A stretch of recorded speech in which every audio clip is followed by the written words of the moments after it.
travelled a very long way to be here tonight. He's fantastic. He's one of my favourite people just in the world. And he's... You're going to see some things tonight which might shock you.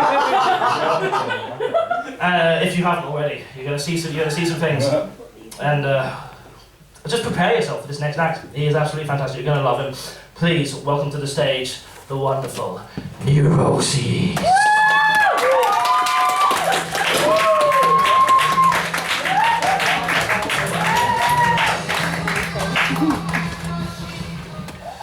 Yeah, let's lighten the mood, why not? 20 minutes from now.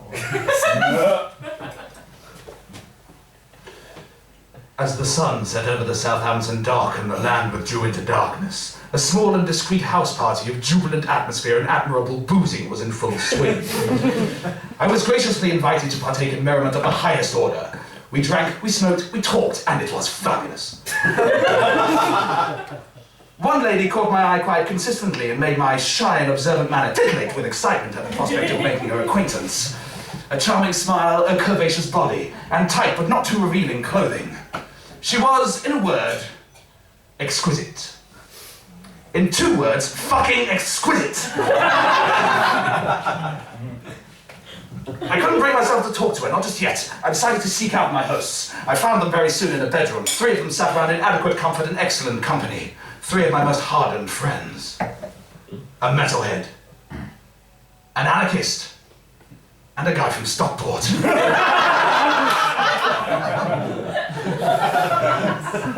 Before long, the anarchist removed from his pocket a pouch of whitish powder and proceeded to make fine lines upon a DVD case of Louis C.K.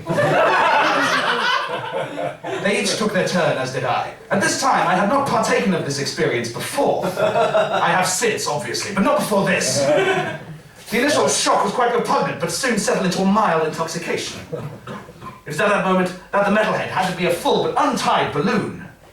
Careful not to release the gas inside, I raised it to my lips and inhaled and exhaled and inhaled and exhaled and inhaled and exhaled until suddenly it induced some vibrational force and euphoric pleasure.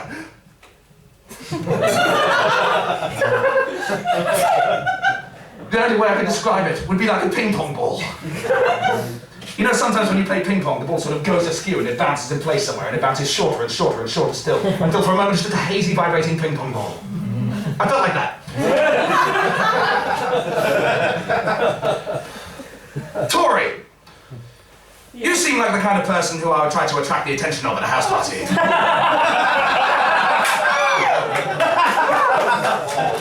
May I address you directly? Please do. I'm not going to embarrass you or anything, I'm just going to ask you a question. Take my hand, my child. She did.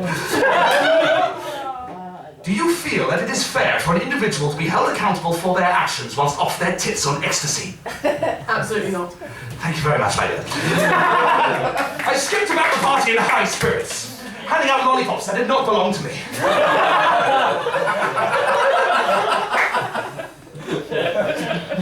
The mystery girl appeared before me with intense power in her eyes. I couldn't move. She leaned forward and whispered in my ear. Fuck me as if I owned you. I knew my time had come. I stared her right back in the face and said, I need you like a dandelion needs a summer breeze. To spread my seed. All the flowers on the wallpaper morphed into lips and chanted together, get in there, boy, son, get in there. We took each other by the hand as all details in the room smeared from vision and colours dominated us in a force field of gel. Huge jets of blood arced over us in graceful harmony, as if ejaculated by the god of large penises. Enormous claws of colour enveloped us both and then ripped us apart. She disappeared as if curtains descended around her. A grave opened up in the earth before me, luring me in with the aroma of Yorkshire puddings.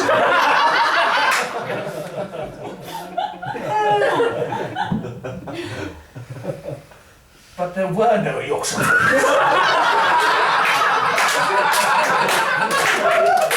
And suddenly, there they were, Yorkshire puddings erupting from the grave, flying all around me, buzzing around my head. Oh, and I was so hungry. There's one!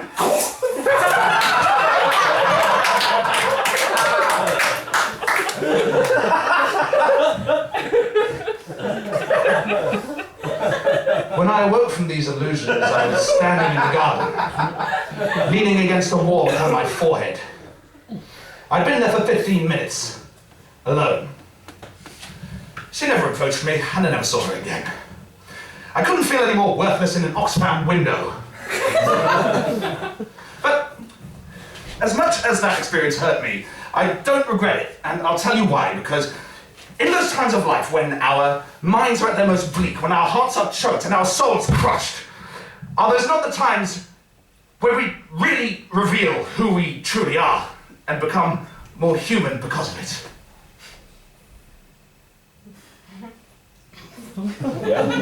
Evidently not.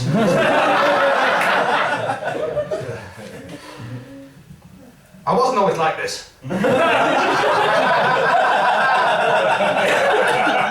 used to have a real face and identity.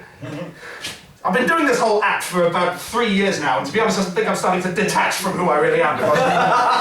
I'd like to trace it back to something. In fact, I have traced it back to a certain event in my youth. The 22nd of June, 1995. A day of infamy, a day of horror, a day of nightmares. The day I went to Disneyland Paris! A mere child was not capable of understanding what I saw that day. The sun shone bright and the wind blew soft through that stronghold of merchandising whores. My mother held my hand through crowds of morbidly obese couples and their amorphous children. I spot a merry-go-round. "Oh, Mummy, please let me ride the ponies," I would shout. "You look like a twat," she'd say. We strolled down the town square on our way to ride a pirate ship, when all of a sudden, I saw a hideous monstrosity.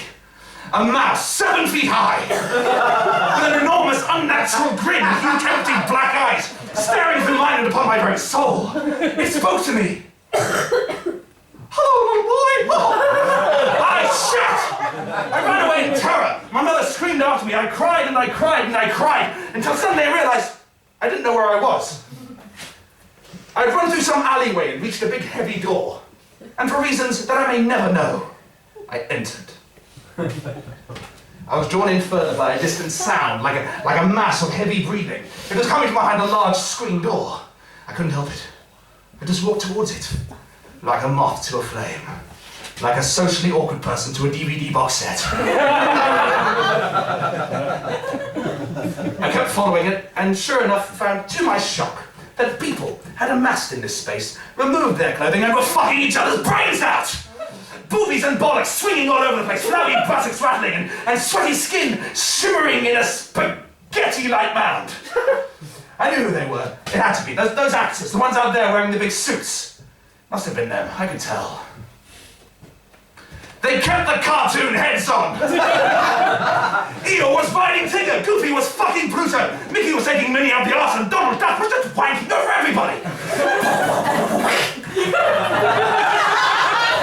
It was horrible, but I couldn't look away. Who could look away from 69-ing chipmunks? I had no idea Winnie the Pooh had a vagina.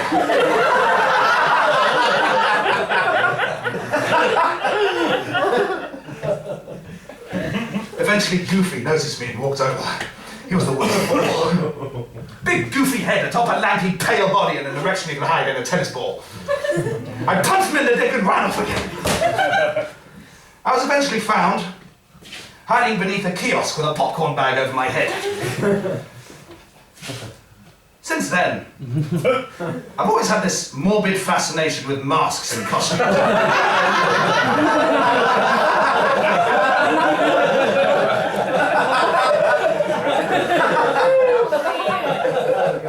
Now,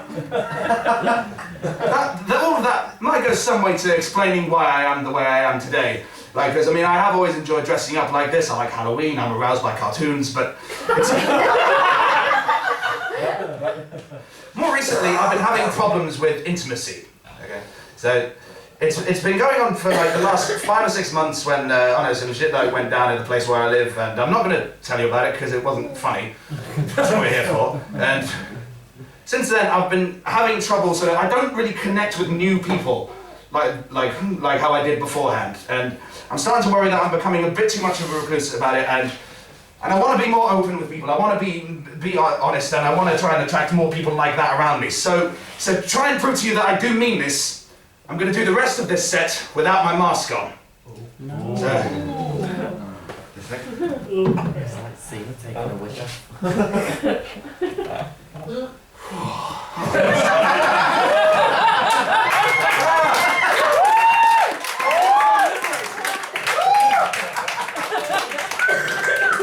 no, I mean, I will. I mean, it's not going to be a big reveal or anything. I've been unmasked through the entire show.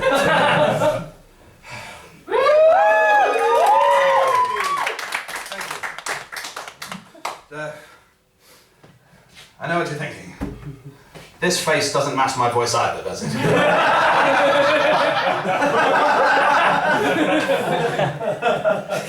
had to be white as well, like the other ones would stain it.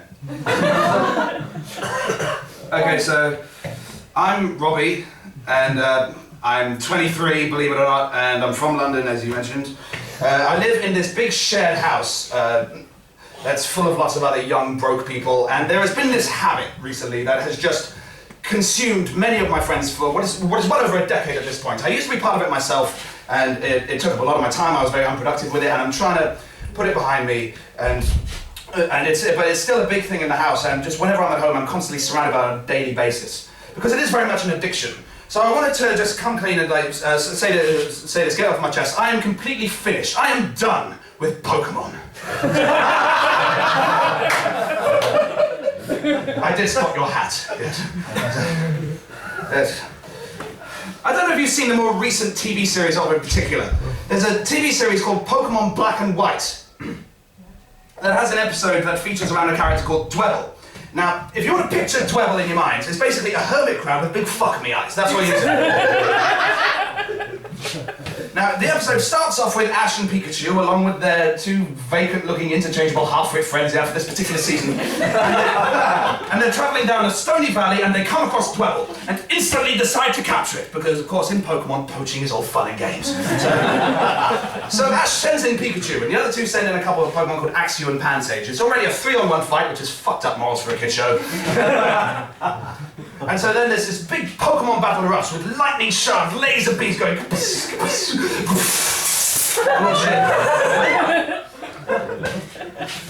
And then at one point, Dwebble, incidentally, smashes a rock with his claw, from which a small chunk, smaller than a golf ball, flies out and hits Pansage in the head. To which Pansage is knocked down, and everybody's shocked. And suddenly everyone crowds around Pansage. The fight is called off right there.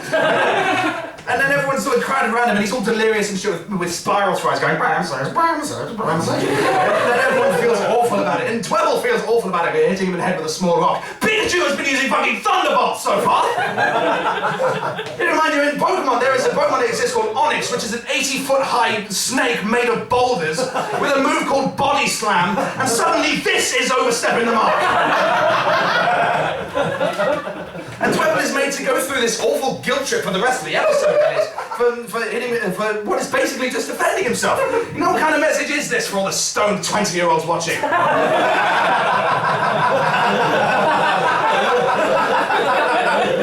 I know what you're thinking, though. All is not lost, for the one girl in the group happens to know this ancient remedy that's been handed down from generation to generation. So she goes off into the woods, finds some herbs, and brings them back and starts mixing them up in a pestle and mortar. And you know, that's another thing. These people are supposed to be hiking across open country. They have any idea how much a pestle and mortar weighs. She brings it back, she's mixing it up, and then Pansage is in a tiny little bed going, Pansage, Pansage. And then drinks it, and the next morning he feels great again. Pansage. And everything's hunky-dory. So good to know that even in the good old days, people were able to brew up a herbal cure for being hit in the head with a rock.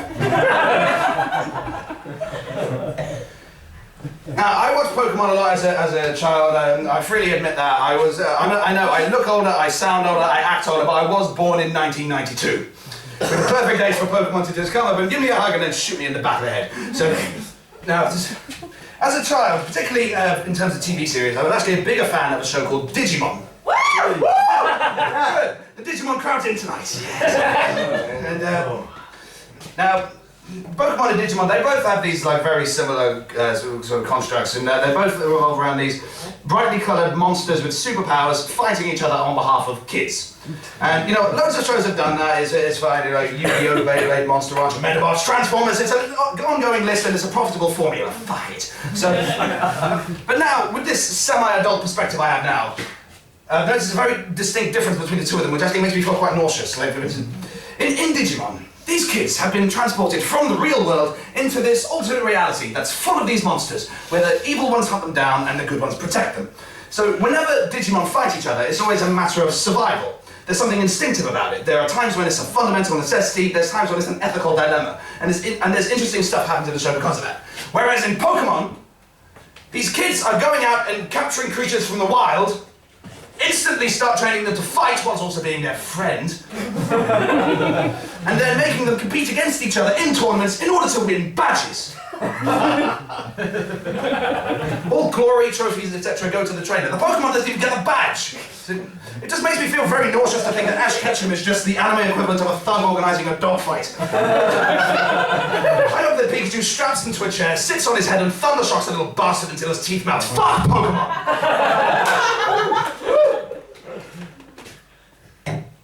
The story's better in Digimon as well. If the Digi-Destined fail to defeat the evil Digimon overlords, then the entire digital world will be destroyed, with them in it. If Ash fails to win the Pokemon tournament, someone else will! If he wins, he'll train for the next tournament. If he loses, he'll start training for the next tournament. Okay. Dragon Ball Z. Now, I want to stress, I thought that was an amazing show growing up. It was just this mix of these spectacular, badass action sequences mixed with some of the most mindless, repetitive fuckwit dialogue I've ever heard in my life.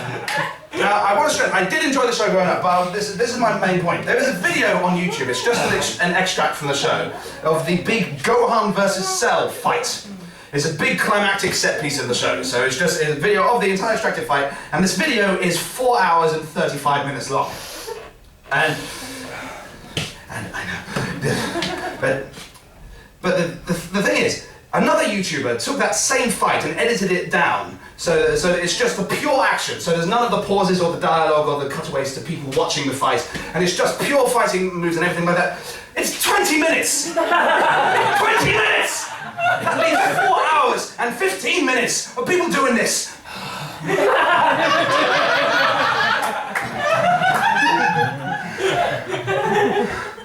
Occasionally saying things like, I've never seen such power. And you've got to hold in just a little bit longer, and that guy hasn't got a nose.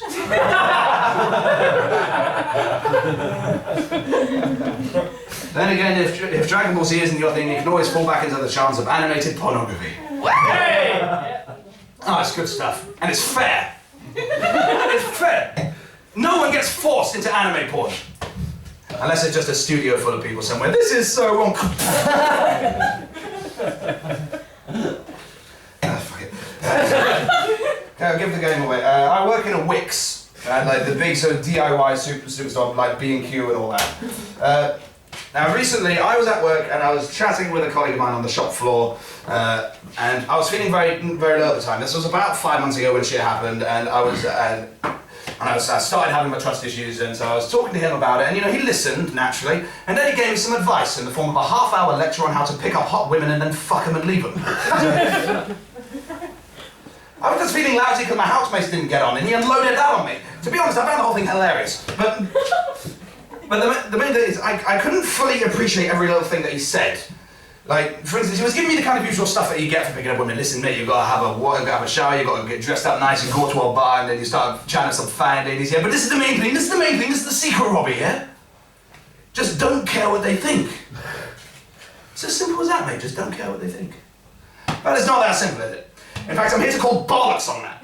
We do care. We shouldn't ignore the fact that we care. It's because we care that we get the motivation to go out and meet people in the first place. Frankly, it blows my mind that someone could have the mentality to want someone's attention and affection without caring what they think. Do you know who actually does that? Rapists! If men didn't really care about what women thought of them, then why bother to wash or dress or lie? All we're doing is presenting an exaggerated positive version of ourselves. It's a bit like stand-up, actually.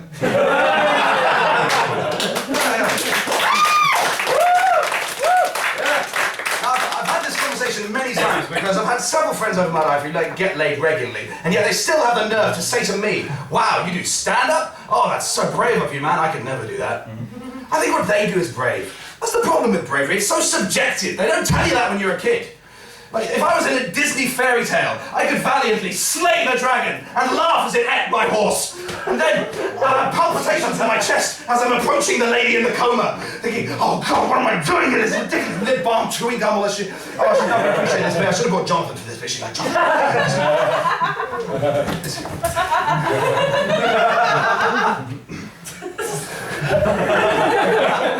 The point I'm trying to make is... cheers, Jonathan, you made me lose my place.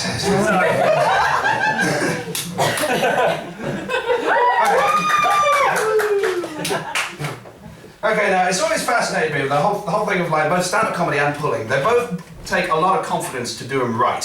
But they're completely different kinds of confidence. You know, if social interaction were easy, then everyone would be doing it, right? Yeah. Which is a shame, because comedy and romance, they have so much in common, namely embarrassment, depression, and a lot of begging. You remember my application to this show? And like, even in this show here, like for every other act, I was over in that corner, just growing up with excitement, anticipation, a little bit of fear, and then I bounced onto stage, and I'm exposing myself to all of you, to all of your criticism and judgment and spit. I didn't even bounce, not even just bounce, I bounced on her in a fucking mask! Who the fuck resorts to masks? I bounced on stage in a sleeve of beige sweatpants. I took up sewing, that mouth was very difficult.